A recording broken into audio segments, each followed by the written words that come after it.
Music. Where's me cue? Where's me music? Where's me cue? Ras Twiddle, you are a Bursido, Slappy. Who man? Play me music, you daft pricks.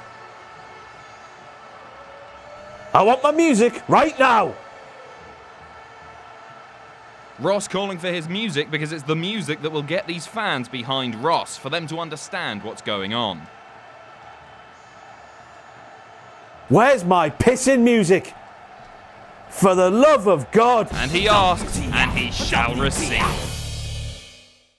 When it comes crashing down and it hurts inside. There was All In and there was Raw. I'm Ross from Cultaholic.com. You are my sexual wank pheasants, and welcome to all of the WTF moments from a piss poor episode of WWE Raw. A lot of things happened, but meh. Now there shouldn't be a WTF moment because, quite frankly, when it comes to commentary, Renee Young pisses right in the eye of Jonathan Coachman. However, because WWE weren't patting themselves on the back, because WWE weren't patting their own asses saying, look at us being all progressive and pure, the fact that for only the second time in history a woman is commentating the entirety of WWE Raw, it has to be a WTF moment, so there it is. I don't give a damn whether you people like it or not. Well, this is awkward, isn't it? Now, if you watched last week's WTF moments with me, Ross Twiddle, you would have seen me saying that Braun Strowman didn't turn heel on last week's WWE Raw. He had a good reason to attack the Shield. They put him through a table week before that. His enemy is Roman Reigns. Dolph introduces the rest of the Shield, so of course they're going to play with each other. The enemy of my enemy is my friend is what I was thinking, but no, they've actually gone and done it. They've turned Braun dirty diddler, the get my hands movement, the cheers from the kids, the merchandise sales, all put to waste just to get Roman Reigns cheered. What a set of pissing idiots. However, Dolph, hang on a second here. You're telling me that you, Drew and Braun, are going to be just as dominant as the Nation of Domination? Let's hold our horses and put them back in a stable, shall we? You've got miles to go, man, when you can get somebody like that to stand in solidarity with you, then come back at me, bro. So here come the Shield through the bastard crowd, and out comes big baldy bastard Baron Corbin to send the Raw locker room out there to stop the paintball vests getting at Braun, Diesel and Shawn. And when you just know it, look who it is there running front and centre doing big baldy bastard Baron Corbin's work for him. It's the man he's been feuding with in a rivalry that will outlive us all. We'll be dead by the time Finn and Corbin stop fighting, so why on earth is Finn out there doing big baldy bastard Baron Corbin's work for him? Does the last few months mean nothing to you? Yep. Idiot. Maggle, maggle, maggle, maggle, maggle, maggle, maggle, maggle, maggle, maggle, maggle. And now Roman Reigns maggle screams as you can buy this shirt here from cultaholic.com/shop. That's not Roman Reigns maggle, that's Seth Rollins. Now obviously I've got egg all over my face, daddy, because I know now that everything to do with this feud is gearing up for Roman Reigns to be cheered. And isn't that great? But let's give the other lads in this feud some credit. Seth Rollins, lovely impression of snakes there, pal. It's your best snaky work since Room 605 was a thing. Think about it now, nice work, Seth. So the voiceover man says there's two legendary returns before showing pictures of Shawn Michaels and the Bella twins. No, friend, there's just one there.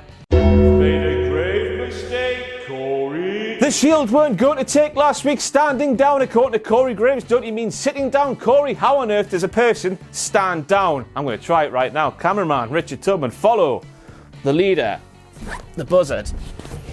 Standing down.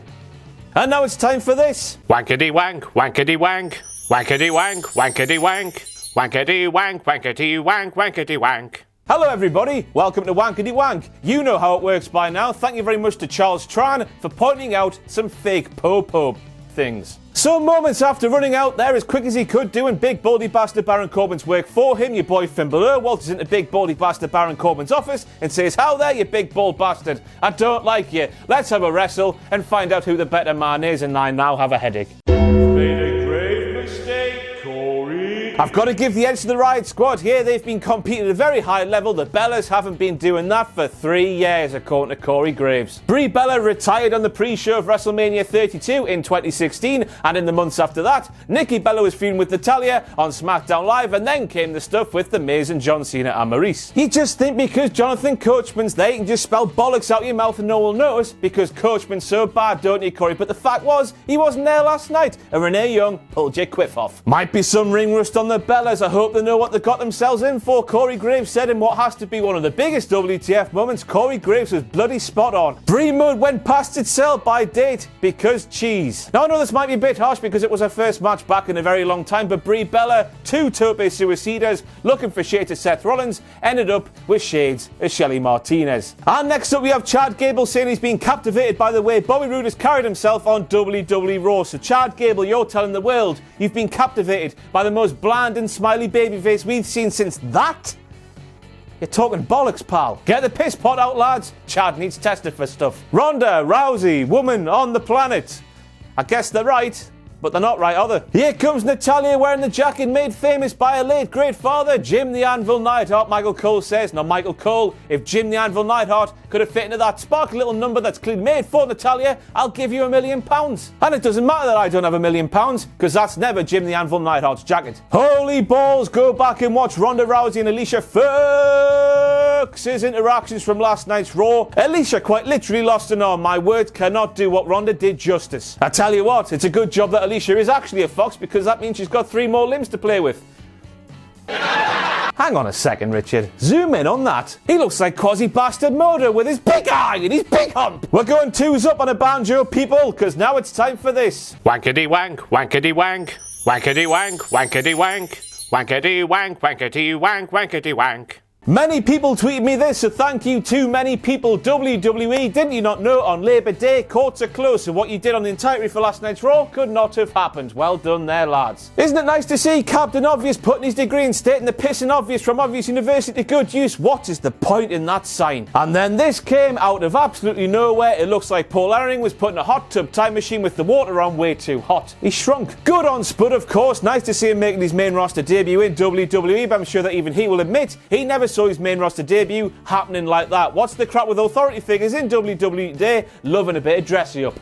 Kinky bastards. And then Sqaud announced that he's still the general manager of 205 Live, but he's also going to be the manager, or the mascot, little furry mascot, of the AOP. What kind of a message did that send to 205 Live, Sqaud? Oh, hey lads, it's not quite working out. I need to go and make some big money with some big sweaty men. 205 Live, rest in little pieces. Who's your daddy? Yes, Queen! It's Terry Funk! And next up we have Michael Cole claiming that nobody in the arena, nobody in the world, nobody in the universe saw The Undertaker returning last night on WWE Raw. Aye, Michael, that's if we're back in the time of mud huts and no internet, you tit. Everyone knew he was going to be there, man. You know that Twitter thing on your phone, Michael Cole? Just have a look at it once in a while and you'll stop looking like a numpty. I mean, sounding like a numpty, that soul patch. Oh, I've read books, big books, little books, all kinds of books, and I know from those books that Shawn Michaels saying that he's a man of his word is like me saying I'm a man of the gym and vegetables. Looks like we've found a new hype, bros. What a bloody lovely segment this was there. 2 old rootin' tootin' cowboys showing the kids of today how it's done. However, there is one problem. Now, those 2 men there last night on Raw, they walked into the ring with one purpose. They had to hype a match that's coming up very soon. However, what they did was they whapped their kecks down, did the old hibbity-dibbity, and impregnated our brains with the idea that, aye,